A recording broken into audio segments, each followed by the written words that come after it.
and problematic young inmates. Guy Lynn, BBC London. Now, have you noticed public transport's a bit busier these days, or maybe spotted a few more people in restaurants and shops? Figures show footfall in parts of central London is increasing, but still has some way to go to get back to where it was before the pandemic. And while some venues are finding themselves with more customers, they're still facing challenges. Matt Graveling is in the West End for us tonight. Matt. Well, Alison, you only need to take a walk through the West End to know things are busier, but apparently not quite as busy as they were pre-pandemic. Data from the New West End Company, who have been tracking footfall in this area for the last 3 years, have found that it's down 16%. Things are getting better week on week. The government have removed restrictions for international travellers coming to the UK. The weather's getting better, so people are coming back. But overall total's still down on 2019. But there is some good news for businesses.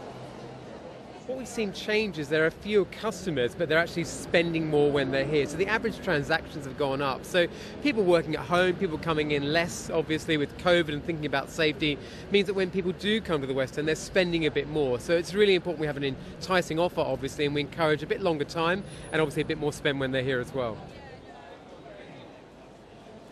It's a huge few months for London with the Queen's Platinum Jubilee, the Women's European Football Tournament and the 50th anniversary of Pride. And according to new data from the organisation Springboard, Greater London's recovery is doing better than anywhere else in the country, with footfall now down by just a tenth from pre-pandemic levels. The South East is down by more than 16%, and 2 years after the first lockdown, footfall in the West Midlands is down by almost a fifth. Now, a lot of this London rise is attributed to office workers coming back working from home, but with more people, the hospitality industry now has a new problem: not enough staff. You have no idea the anxiety. For me, it's even more than anybody else, because we have regular clientele. These are people who've been coming here for 20 years, 15 years, 30, I know people 30 years. And now at the moment we are lacking a little bit, and that makes me feel awful because I'm short-staffed and I can't provide that kind of service. It's so thin, even if you have to employ people that are not that great.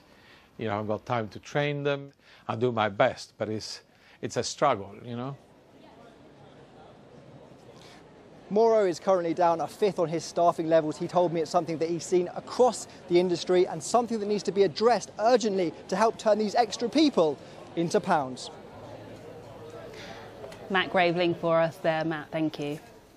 Now, London has featured in many a top film over the years, but recently the city has taken a starring role of a different kind. More productions are turning to the studios in and around the capital to film big budget shows, and some are struggling to keep up with the demand, as Wendy Hurrell has been finding out.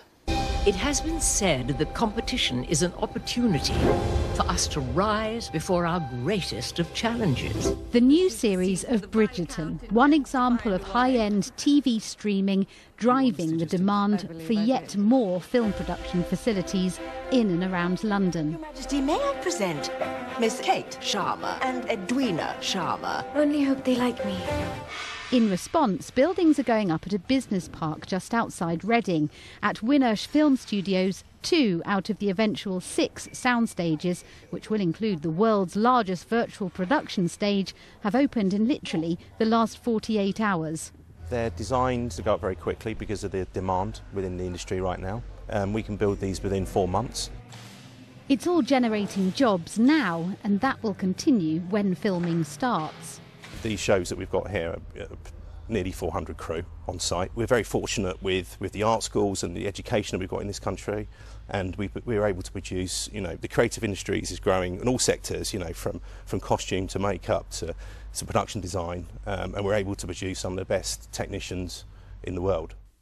Surrounding Soho, the visual effects and post-production powerhouse, studio spaces have been popping up. Other well-established ones close to Heathrow have rapidly expanded in the last few years, and there are proposals for more in various stages of planning and construction. So, studio space is catching up. We have the skilled workforce. Location is the other big draw for Hollywood. Picturesque places like Hambledon in Buckinghamshire, the setting for many feature films and television. And just this week, transformed again into a set, the local